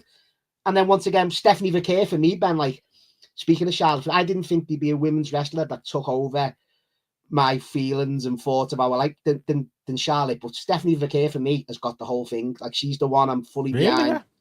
That's fucking love her, Benno. And that was genuinely from WrestleMania weekend as well. Like, seeing her on NXT, seeing her come out on Raw, just seeing her, that entrance. Forbidden Door last year. Yeah. This is where she had an entrance, a bit of aura. Great wrestler, just got the look, got everything down to an absolute T. Big on her, like, so it's made up she's getting the shot in Paris. And yet, I don't think I've missed anything else out, have I? I think I've covered everything there, which goes to show you of what a top to bottom, as people say, is an overall show. It was easy to watch. It flew over, nothing dragged. There wasn't loads of bollocks. It was just flew by. It was like it wasn't a typical WWE production in a way. It was weird, but it flew by so well. And once again, everyone delivered and then some for me. Every match was worthwhile. There was no shite there. It all delivered, and everything was over as well. So great crowd, really good crowd. Really was. Yeah, it was good. It was like the crowd were like, you know, like you say to the Charlotte Flair reaction there. Sorry, we went on a bit there, but I just fair enough. There, yeah. No, it's weird because it deserves it, because it was a great show. Again, between the bells, and everything the women on the shows had control over was great. Everything the crowd could like will along to be better was great. Like you say, the Charlotte Flair thing, it felt like they were being charitable, because it was like, no, this is a feel-good show. She wrote that Players Tribune article. We're going with her. We're gonna help them. We're gonna help the show. We're gonna make it better. Everyone who did buy a ticket there, despite all the discourse going into it, felt like, you know, this was a big deal. It was very much a WWE show, like you say, with the propaganda and with the stuff around it and the people in the crowd, Vicky Guerrero turning up, all of that type of stuff. You know, I did think of you, Benno, with Vicky Guerrero. I always do. Fucking should think of her poor daughter, to be honest, mate. But outside of that, she's terrible. Just take the personal stuff out of it. She's terrible, and she's always been terrible, and she shouldn't be on telly. And I don't understand why AEW have got an imitation version on their telly right now. But what can you do? The positives were, though, absolutely a lot of the things you pointed out there, like the chat kind of agreeing there, you and saying, yeah, he loves Steph Vaquer. Like, she's got a star power. She's got it. No, she's got it. She's got it. She has. This felt like a coming out party in a way, and obviously she's been on Raw and stuff. But like, it felt, and I guess this is going to have a less viewership because of everything that's gone on this weekend. But it kind of felt like a proper arrival moment where it was like, this is the moment where she's undeniable now. And again, you have to get fucking, you know, McMahon fingerprints all over it. But like, just giving her that moment and giving her that time to shine, I think that was a positive that comes out the show. That's what I mean, but in their minds, Stephanie being in there with it, whether anyone likes her or not, that's their way of saying, giving her that extra rub as well, isn't it? In their minds, that's what they're doing as well. But she's just got it though, Benno. She genuinely has. And this is where it's hard though, because, you know, in the women's division, there's that many whether you're not even up and comers or fresh, but yeah, even in that sense. But even like Neo Sky got a moment this year, and Rhea Ripley's always going to be that attraction. But then you've got Stephanie Vaquer, Jay Cargill, you're building up, Tiffy, who they're still like going with.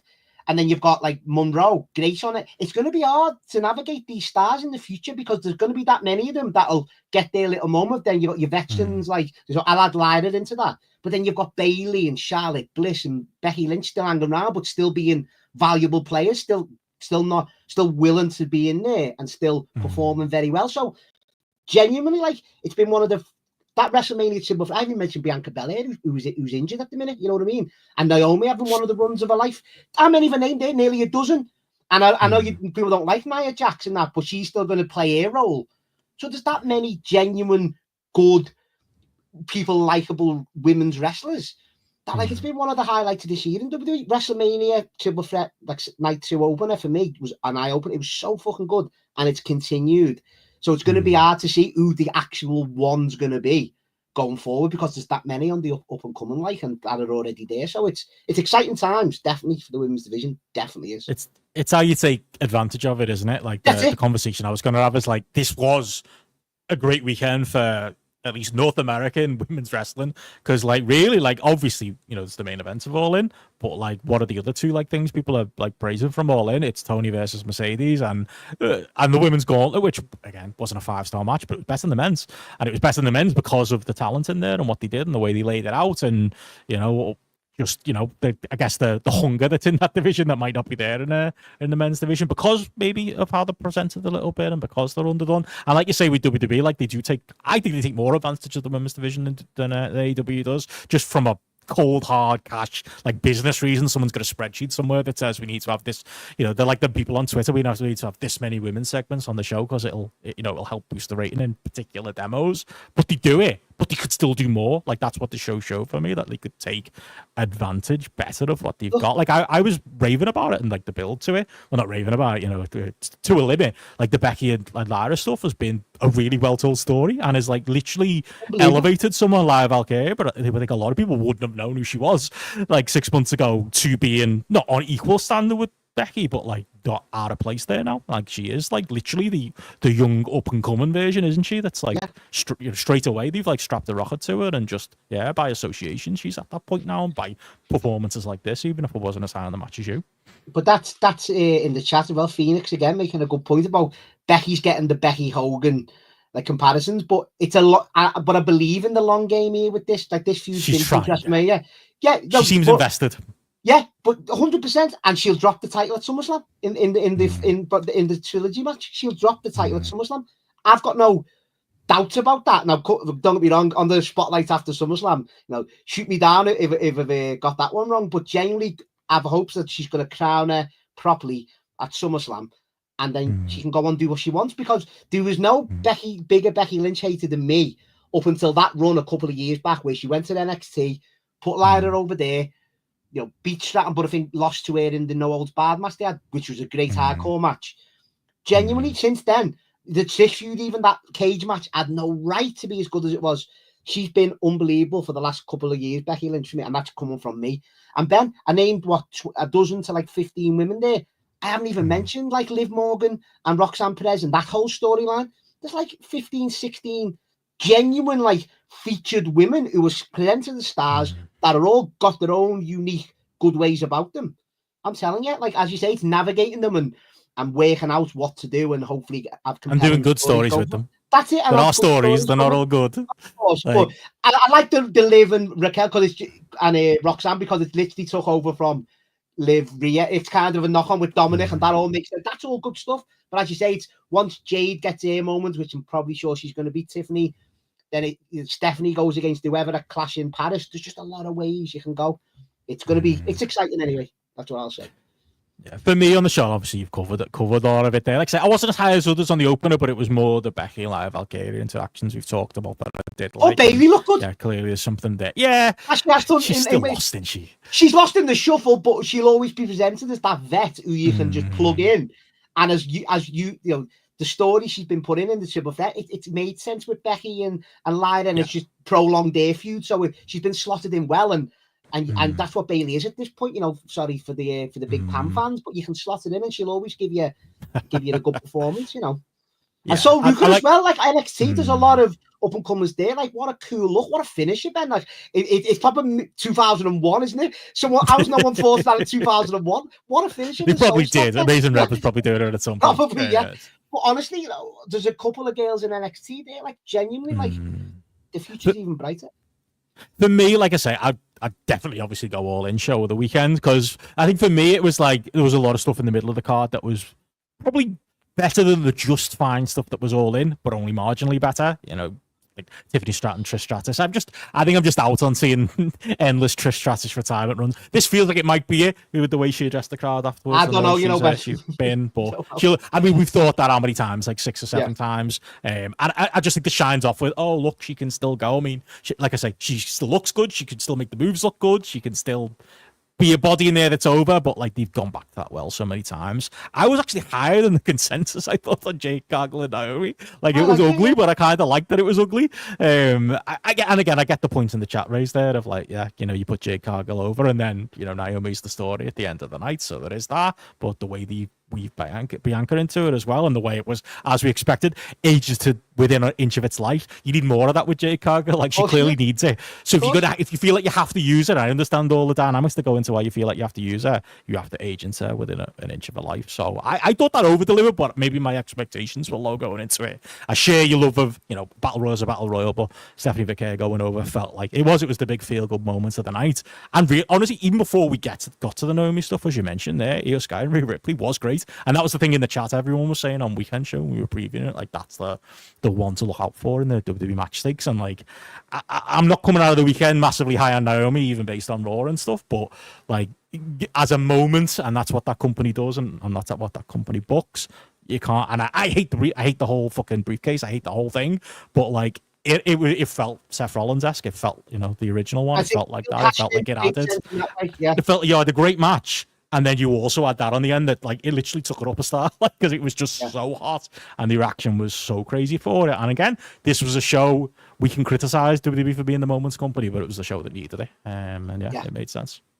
100%. Like, echo everything you said there, Ben. Like, but yeah, even like the in that Jade and Naomi match, even like the spots that, like, even the drop kick into the monitor with the little spark coming out, even that fitting, you know, that could have been so shit and could have looked even more. I mean, it was a bit shit. Amateur. No, but I enjoyed that though, you know what I mean, for that type of match. I love even the camera shot, like to the butt, you know, stuff like that was good, yeah.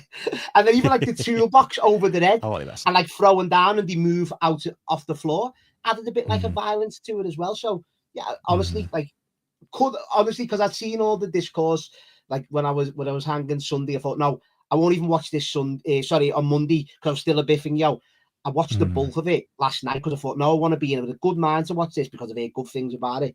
And genuinely, top to bottom, just a great show. Genuinely great show. Got a couple of questions, so I'll bomb through them. I'll go to that one last. Sophia asks, odds that WWE screw up the Charlotte Alexa story? I've said this, Sophia. If that was you saying it earlier on, I apologise, Sophia. But yeah, I think hopefully they don't fall back into the singles too quickly. Is the they have a tag team run and get a tag title shot, even win the belts, and then do the feud later on. But not now. Not now. Definitely not now. Asked in the chat, and this gets into the AEW question. Ryan, who's at to shoot off, Monet versus Storm or Ripley versus Io? You've got to answer that one, then. It's definitely Monet versus Storm. As great as, like, you know, the bells and whistles you had to answer Ripley, it was another level. But you know, imagine that was on the show. I'm glad it wasn't. I'm glad we got to. Feels like stronger, you know, the companies, at least from two ex-WWE gals going at it, Ben, in your main AEW. I mean, everyone's ex-WWE, aren't they? I'm just saying, I'm just saying. TWA Australia. I'm not telling no lies, am I? As a once great man once said, tell me when I'm telling lies. You know, I'm just saying. There's some Joshi fans there who'll be bad at you know. Io Sky, you know, she's had a career, you know. I'm just saying. Go on. Whatever. You're always just saying, aren't you? And after the critical success of Evolution, and how well received the women's gauntlet was at All In, could AEW do an all women's pay per view? Good way to end the conversation on. I don't think. Got enough wrestlers. Yeah. It's funny because there's two competing arguments, isn't there? There's one like you shouldn't have to. Like, really, you shouldn't have to, like, because we don't have a men's only pay-per-view. And, like, that's not me being a, equal rights knobhead from Facebook. I'm just saying, like, you shouldn't have to get to that point where you have to. And in some circumstances, like WWE, you end up in a circumstance where you have to, and you end up in a circumstance where it's probably a good idea. And, yeah, now that they've got it as a thing, they probably should do it more. AEW, I'd like them to steer away from having to. I guess JP's big talking point for a while though was like there was a point where like it really felt like they needed to, and like give them Rampage or give them the time that they're not using. Steph nailed it in the chat there. Not with Tony Khan in charge. Yeah, there is that. I mean, and again, Dynamite's going to happen tonight. We'll see what happens, but it's telling that after all that talk at the weekend, we haven't had any follow up, and it's probably all the follow up's probably going to be on Collision from the AEW Women's Division, and that's going to continually shoot itself in the foot. So maybe that's the answer. It does actually need it, and they should do it through necessity. But the answer, could they? Of course they could. The talent is definitely there, isn't it, at this point, based on the gauntlet, based on Tony and Mercedes, based on the stars they got in the division. It's the type of thing you would have saved the Tony Mercedes for, ironically, but there's other big matches they put together. No, but as a first time, that's good. We can always go back to this. Of course you can. That's a match. No one with it being so well received as well. You can always go back to it. Of course you can. It's a match you could do so many times over, really. Just because it's the first time doesn't mean it should be although we've had that conversation a few times, like how many matches have been one-offs where like you've had one-off matches, say like a Rock v Goldberg, but like Rock was on the outs. How many matches have actually been one-off and like the wrestlers have stayed right? It just doesn't happen, really, does it? It's very rare. It's very, very rare. So maybe I'm going into the wind on that one, but yeah. Yeah, and if we're talking on quality, as Simon does point out, Tony Storm has gotten a promo on Dynamite tonight. Like I say, maybe some more follow up with the people from the Gauntlet would be good as well. But fair point, well made. Good segue into our next quick subject, mate. It's only a tiny story, but I've got a question here from someone called Andrew Ogden. I think I know him from somewhere. He says, maybe the pub. Regards Roman, is it going to be the case again that after SummerSlam he takes time off, beatdown angle, then returns at Survivor Series? Seems like they are rinse and repeating this with Roman, though it's getting great reactions still. Do you feel a bit deja vu, mate, on it? As much as I'm sure you were doing somersaults in the living room. But here we are again. It's funny. I mean, okay, I've got a question for you. In that, like, I think, did you put an Instagram post? Yeah, of course. Where you put something like story underneath Roman Reigns and Jey Uso shaking hands? Like, okay, you're gonna have to tell me what that story is. Like, what's the story? What's the beginning, middle, and end of it? Where are we in the story now? Did you not watch you watched the 3 years before, haven't you? Have you watched all that? Where so it's part of that still, is it? This is the next. Well, it always will be. Does this get a page in the book? Do you not watch? That's not a story, is it? That's just two people from the story shaking hands. It's part of the story. What's the story? What part of the story is it? When's the last time he helped them up? When's the last time he reached out and helped them up? Or Jay took it without like flinching or without. They already made friends. They did war games last year. Yeah, they made friends, but they weren't like this where they were. He was pulling them up. He saved them on Raw, like the Raw Netflix debut. Like one of those early Raws on Netflix, yeah. They've done it. Oh, they've done it? Okay, fair enough. They've done it, but you can do the other way around. One or the two. You can do it every week and it'll be story, Benno. I know it will be to you, but how's that a story? Great. That's why, because it's fucking great. Okay, that's how it's a story. It's fucking great. But to answer the question, like I always say to you, like I like wrestlers who aren't there all the time. I like attraction wrestlers. I like being careful with your spots and how much your big wrestlers should wrestle every week. I think Roman Reigns goes too far in the other direction. I think there's not enough of him on TV, and there's plenty of times where he has been needed and he's been AWOL. And I think they're booked into a corner where they have to keep doing this, and it works. So it's not even like it's diminishing returns. It gets the big pop. It's a great moment. Gigantic it's a bit see-through, isn't it? It's like to be honest, my counter was going to be if you said there was a great story there. It's like, oh, great. So like, Roman was taken out, but like, couldn't he have helped Jay at any other points like before now? Like, what's he been doing? Not a very good story, is he? He's just been sat at home scratching his bollocks. Like they're running out of reasons to explain it, really, and just repeating the same reasons over and over again. As good as the moments are when he comes back, and it's always a jolt. But wouldn't it be a bigger jolt if he was just there a bit more? But that's the thing where I was trying to defend when he was a heel champion. That did make sense in a way, that he's this champion who didn't have to defend it often, could get away with it because he was the box office attraction in the storylines kind of thing. And it's good that like your heel champ comes back. But when you're a baby face, I agree with you. Like, obviously I want to see him all the time on TV, but obviously we know his contract situation, that's not going to ever be the case anymore in his career. So it's kind of like, you know what you're getting in a way, which everyone knows that, so you've got to take that in. But then I agree with you to a degree on when you're a babyface. He could have come back at any time. I'm sure he'll give an explanation, or will he? I don't know. If he doesn't, then yeah, I agree. It's like, it is a bit like, why have you waited until right now?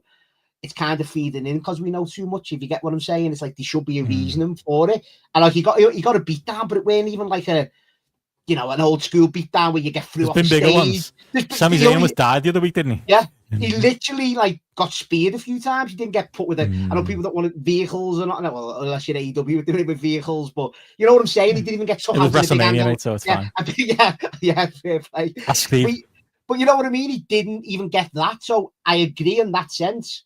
But it's like we know, so we just want a bit more explanation, because I obviously want to see him every week, like I said, but we're just not going to see that anymore. And as someone said there, because we know he's in Street Fighter, we know it's going to be a 3-week see you later, and he'll be back probably for Survivor Series. So yeah, I agree. You're running out of storyline explanations of why he's not there. So I will agree with you on that.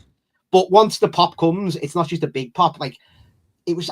He's the big fella, anyways. The big man's back in town. You couldn't hear his music, Benno. That's how loud that fucking pop was. It was CM Punk-esque, wasn't it, mate? Hangman Page-esque, wasn't it? I mean, Hangman Page had a pop like that on Sunday in front of, 8,000 people. Of course he did. He got a crown a moment. This guy was just coming back saving Phil and saving Jay from a beatdown. He's gigantic stuff, of course, yeah. Yeah, fair play, but I'm not falling for all that ballad. What did he? To the wider point though, Andy raises a good one. Not even just in the booking though. Do you not cringe though that he's got an OT? Oh, you'll buy it, won't you? OTC 1 is what they're going with for him. Like, leave that behind. We've got to do something fresh here. We can't, because the bloodline isn't even the bloodline anymore. So like, what are we doing? I'm not sticking up for this. This is what I've read into, Benno. On my Samoan, Instagram. Did he do a Bible? And my Samoan. Is there a show Bible? And this isn't even a Samoan thing, though. I thought you'd be up on this, Benno. Genuinely, I thought of you when I read it, because you probably would understand it more than I ever would. No, genuinely, if you let me. Because I like Samoa Joe. No, let me. I haven't mentioned it yet. So you let me indulge you for a sec. So, the OTC 1, I agree. When you write it down, original tribal chief 1. Original and first means the same thing. Of course it does, right? But unless I've read this wrong, there's a term that sports people are using, whether it's the younger generation, I'm not too sure, where they use the 1 after the letters, no matter. I don't know. I'm going to send you the link, Benno, and you can dissect it more than I mean, this is like a bit of a deep dive, mate. No. Well, you want a reason, don't you? So I'm giving you it. So, whether it's a deep dive or not. It's not a good reason, though, is it? I'm not saying, but people are giving these reasons, Ben. People who might know more than me and you, mate. These people out there, do you know what I mean? We're old now. We're not young. We're not young anymore. We're not the young brigade that this is aimed at. I'm just saying that's what I could be wrong. I totally could be. Yeah, it's bollocks, like Andy's right. But I have the original tribal chief 1 doesn't make sense. Of course it doesn't. Anyone. It's NWO like dropping a new t-shirt with a 6 ball on the back, or like, a slightly different logo. It's Wolfpack t-shirts, mate. It's not even that far. They haven't even put that much thought. It's silver NWO t-shirts. That's what it is. That's where we are. But you know what it is though, Ben? It'll still sell millions of fucking shipments, won't it? So that's what's a Roman Reigns t-shirt. Like, if you put his fucking arsehole on a t-shirt, people would buy it. Like, exactly. You see the crap they fucking sell. I'm sure people buy Solo Sikoa, mate. It's like he's on telly. I don't know about that, Ben. Don't know about that far for the big man, even. I don't know. Might wear that to the next GRAPPL Live when I'm back in the country, if there's such a thing as a Solo Sikoa t-shirt, just for you, mate. But yeah, I think it's crap brand, and I think, and it gives me an indication that they're not thinking of something new for them. I don't know. I think this is it's not. I agree with that though, Ben. I agree that it's a short term pump out the t-shirts, hopefully come up with something a bit more, And I think the Seth thing, once again, I don't know whether it'll play into, or this was always the plans. I think they're saving that for WrestleMania. Sorry, Clark got me there. Yeah, OTC 1 is the username you pick when someone already has OTC. Maybe someone copyrights it, won't it? That's what it is. But I think him and Seth is getting saved for WrestleMania, regardless. Do you know what I mean? So I think it's going to be MV Bron Breaker, or the tag match with him and Jay versus Bron and the 2 Brons. Clearly it was never going to be him versus Bron as a singles, like, until this has happened with Seth. Either by this, well, saying that, if it is aware, I guess it was always going to happen, but if it's a shoot, then this is clearly a plan B to go with Bron Breaker. You would have thought his big comeback. Maybe that's the indication there that it is a shoot, because if it was aware, they would have had something better for Roman Reigns to come back to than those jobbers in the match of black Seth suits. would have been in the angle, wouldn't he? And it would probably have been a 6-man. It could have been a 6-man with Jim, insert anyone as the because Phil's obviously tied up now with Gunther, which I can't believe you haven't mentioned, Ben. Is Phil out the cycle that much? It's on my list. He usually dominates the cycle, but just to answer Walter here, Walter, genuinely, mate, that belt I fucking love it. It's fucking expensive though. It's even for me, it is expensive. 600 English pounds for that belt. It's got Roman Reigns' face on it, mate. I'd love to have it there where am I? There next to me, Steve, and the original belt. You know what they call this? E-begging. No. Nobody buy Matty's Amazon wish list. Don't be surprised in a couple of months when that shoots down. I'm going to get Platt on it. He's the belt watcher. When that comes down in price, don't be surprised if you see that behind me. Genuinely. I mean, he'd have to do a lot of overtime, but hopefully Platt's not going to buy that for you. No, not buy it. I know what you meant. He can get fucking hell.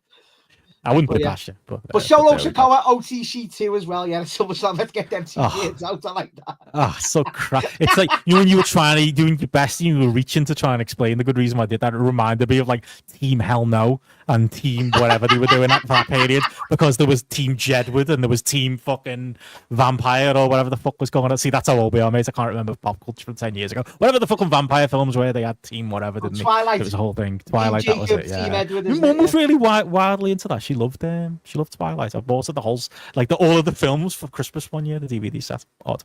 But anyway, that's that. But yeah, we should Punk Gunther's. It did feel a little bit like them setting up Punk Gunther was obviously a bit undersold by big old Roman coming out at the end. But will we ever get Punk Roman is more my question. But I think Punk Gunther's always been on the docket since they did that. Remember they did that little house show loop on the when they were over in the UK and they were over in Ireland. Had a face off on TV as well. They have had that conversation on telly as well. But of course. Triple H loves doing that like little Easter egg about 9 years ago to come back to. But it's a story, isn't it, mate? Capital letters. That's how you do a story. Bloodline-esque, but yeah, that is, as you say, that match is always going to happen. It'll be intriguing. See if Phil's got one more in him, obviously in there with Gunther, and maybe get Phil back in the good books. I don't know what's going to happen. I think Gunther goes over as well, probably Benno, but we'll talk about that near the time. Let's see how the build goes in the 2 weeks that they've got to build it up. We'll talk about it on the weekend show before, but no, I am betting it's a big match at SummerSlam. It's a SummerSlam level match. It's a SummerSlam match. And the card, but like I said before, I mean, I do want to give me thoughts on Jelly Roll and that, if you don't mind. Can I give you just me we didn't mention that when we did the Saturday train event. Do you know what? Come on. Go on, Bully, right? No, seriously, right. No, I'm being deadly serious here. What do people expect? Not even that. It's not even that, Ben. It's a double-edged sword for me. Because when you see fucking Jelly Roll, I'm like, for fuck's sake. Like, even I was like, fuck off now. Thinking, who's he going to be in a program with? And when I seen Logan Paul come out, I was like, all right, it's not great, but at least they're together in the one match. They're not hogging 2 matches on. Even if it's a 2-night card, you don't want them hogging 2 matches. Fair play. And then, once again, why it's a double-edged sword? Because even on Saturday night's main event, it was over. And it was genuinely, I laughed my head off when Logan Paul's doing all the selling for Jelly Roll, and fair play, playing this role as a heel. When McIntyre hit Jelly Roll with that Claymore, I was howling my head off on that. So can you say that again, mate? What was that sentence you just said? Exactly. When Drew McIntyre hit that Claymore on Jelly Roll. Jam donut. Right. I laughed, and I'm thinking to myself at the same time, it was so over. The whole angle, the effort they put into that. It's like, if you put that effort, because that's where I'm arguing myself, thinking, if you put that effort and structure to get this match over in like a 1-night, 2-night angle, in any other feud, it'd be great. But then I'm thinking, but then would the other feud be over as much as that? So that's where it's double-edged sword. It's like, all right, the celebrities, and I don't want to see Jelly Roll. Just for the record, I do not want to see him wrestle. But the way they put the angle together, the way it was over, it's like, well, and it's one match on the card. Fair play.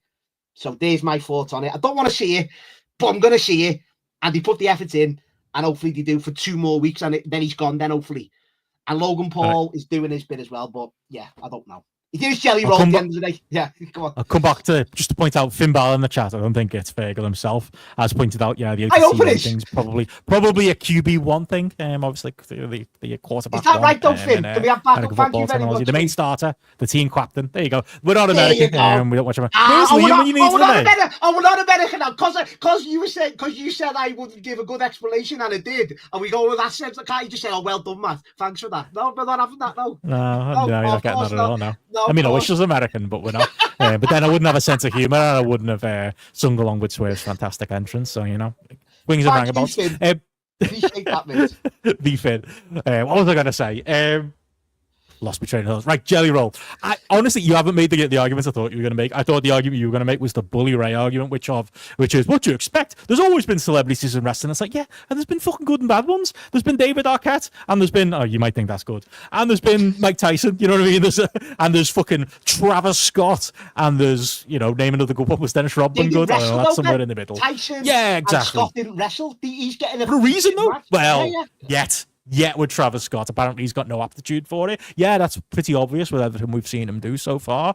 So I actually haven't got a problem with it, and I think people have got with it in principle. People have got more of a problem with the fact it's Jelly Roll. He's got a silly name, and let's be honest, most of our audience and most people like us don't know who he is. Like they just don't. Like he's just. It's like is he like a fat rapper? What is he? Like who is he? Like where's he come from? Singer. Like exactly. Like that's the conversation people have, and it's like the conversation, the Bad Bunny conversation, where it's like, I mean, again, people wise that us have to be like, lads, just put his name into Spotify. You know what I mean? He's fucking famous. Stop it. I think people did that to us like week one with it. So like, it is that. It is, and I think you've actually hit on what my argument was going to be. It's the juxtaposition, isn't it? It's that happening while All In's happening, and while AEW is having their biggest moment of the year and is on fire right now and is having a great year.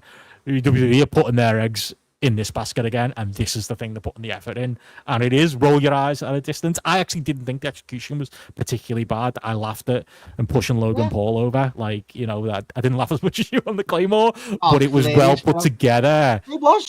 But it's the principle of, isn't it, compared to what's happening on the other channel, and that's rightly or wrongly what people are going to compare it to. It's like when AEW was suffering, I'm sure there were people pointing out, like going, I guess it was during the hot point, when they had like Shaq on and stuff, or they had who else did they have? Action Bronson. There's a good example. Action Bronson, similar one. Yeah, exactly. And I'm sure people made the same comparisons if WWE. But you know what, Ben? To like what we've said all along, like you hit the nail on the head there. On the same night.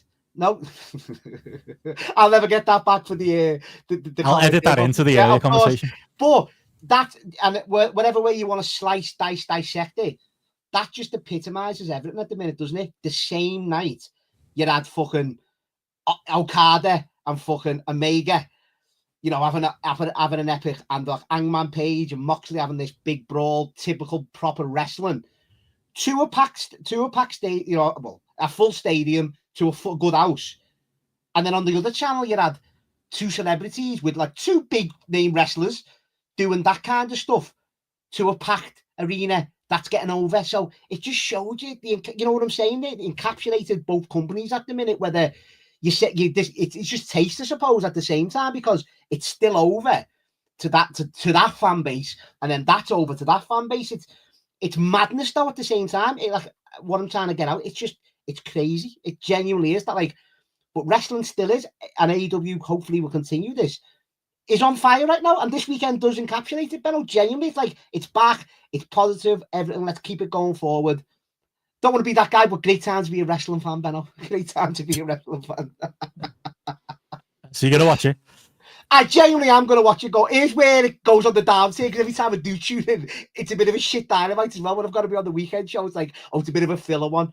Hopefully I'll catch it with a Fallout show to be newsworthy as well, so I'll watch it. I'm going to actually watch it, genuinely. So fair enough. We're good. There you go. We've covered that. I think we've covered every subject out of the list. NXT was on there as well. It happened. Can I give a bit of credit to I did like the Ricky Starks Ethan Page match. I thought for such a small, literally soundstage arena, they made that like falls count anywhere stipulation mean something. They fought in the bar, good little spots on the top of the stage. Genuinely put the work in to finish the Ego's Edge off the stage through a couple of tables. Looked like it fucking killed. Genuinely good match. Obviously way down the list, but lost in the shuffle. Good little match, genuinely, for the stipulation. Really enjoyed it. was a good match by their own doing. Yeah, no, of course, down the list. Of course, but it was honestly it was a decent match. Like, it was worth watching. But and then everything else from the show, yeah, just Obafemi versus Inamura was a good hard-hitting match as well. They're obviously setting up Obafemi versus Josh Briggs down the line, and a bit of tension with him and Inamura a little bit. Obviously, the main event was tying in the women's tag match with the story the night after. Sol Ruka beat Izzy Dame with obviously the Soul Snatcher, and then Jasper Troy. First time JP's already a fan of Jasper Troy. I heard him say on one of the shows who won the first LFG. Seeing him for the first time against Javon Evans, and you know what, for a newcomer, he looks all right for the big man. So yeah, keep looking at him going forward, Ben. Jasper Troy, a name to follow, mate, going forward, just for you. Name to point out on the weekend show going forward. There you go. Well, there you go. We even got a little bit of a NXT take in there as well. That's why we got you, mate. You're our WWE correspondent for better. I hope I've done them, you know, in a weekend where obviously the discourse is all. I hope I've done them proud as well, because I've genuinely enjoyed this as well, Ben. A bit more, you don't deserve it. I feel dirty doing the show, mate. It shouldn't have got any attention on AEW's big week. You know, I've enjoyed this live. Bit more of a relaxed atmosphere, bit more of a back and forth, bit interactive. Hopefully, have me on again, Ben, and going forward on this format, because I've really enjoyed it. Good stuff. Well, I was going to let you go and do the poll results at the end, but I'll give you the poll results while you're on air. Just put me back down now. Mate. What's the by what percentage points? I'd say What's 90s. Your number? I'd say honestly 90s, like 90-10. 88%. Yeah, of course. There's 11% of our pair viewers, mate, are on your side, and they're all fucking insane. I think even you, having not seen the show, would say AEW. So I think that. No, I get from the, as I say, it just. I've had this with Amphlets behind the scenes as well. Don't want to out Amphlets here too much, sorry, Michael, but it's like. I know, he told me. Yeah, you can't, as he told you, you can't. Yeah, you feed your lines, mate. You got about Hangman Page not being over and not being a draw and stuff like that. I know what you've got. Oh, he's a good lad. He's a in this dark group chat. We used to have a group chat with 3 of us, but all of a sudden they've got their own one now. That's, you know. But it is, you can't, in what we're in our bubble, Ben, in our community, whatever you want to call it, of course, genuinely, all joking aside, of course, it's a big weekend, and it's great, as you say, for the podcast, for everything, for what we do. It's great, and it is good to see, genuinely, in that aspect. I'll just never beat it. I will watch it, and I will give it the coverage it deserves at the minute, but I'll just never, ever be not a WWE fan. It will never come out of my soul, Benno. It'll never be there. It'll never come out of me. But I'm glad it's thriving. Long may it continue. Genuinely, what it's about, mate. What it's all about. Don't believe you, but I'll take those words tentatively until the next time we argue on Discord. Before I let you go, anything you want to plug, mate? This has been our longest GRAPPL live ever. Thank you, mate. For sticking with us. That's all. We had a lot to cover. I'll close off the show very quickly. Of course. I'll let you go. But anything you wanted to say before I let you go, mate? No, just, keep thanks. Obviously, hopefully you're doing well on these shows, Ben, and everyone keep listening. Hopefully, hear off you the weekend, isn't it? We're doing the 5-1 greatest rivalries and rest. Well, get me down for this one. A bit of a tough one, this, with the criteria we set, Ben. More on screen, isn't it? We're going with. Obviously, the off screen can come into it, but the on screen to an stuff extent. Is what it's a bit of flavour in it, bit of salt, bit of pepper. It's not that that's flavour, but you know what I mean. It's a little bit of spice. Yeah, so looking forward to that, and obviously, everything else going forward. Retro coming soon, definitely as well. We'll get that in there. Me and Gareth tell me talking on the weekend. Me and Gareth, we're gonna slot a date down. Obviously, gonna cover Canadian Stampede with it being July, with an anniversary there for the first time. So yeah, everything. Just looking forward to SummerSlam, Benno. That's what I'm looking forward to in 2 weeks' time, my friend. I am too, mate. Me and you on the weekend show on the spotlight. That was yes. You know what? It usually works out well. The SummerSlam back and forth we've had the last 2 years going into it and after it. So I'm always looking forward to it, mate. So no, but genuinely enjoyed myself on this, Ben. So yeah, nice one for having me on this one. So see you soon, mate. Well, I can't wait to do that show with that knobber, mate. Can't believe I'm myself into it. You know that means I'm excited. You know that means I'm looking forward to it. Yeah, I'll see what Hamlet's up to. Right, I'll let you go, mate. I'll close this. Take care, everybody. Take it easy. On soon.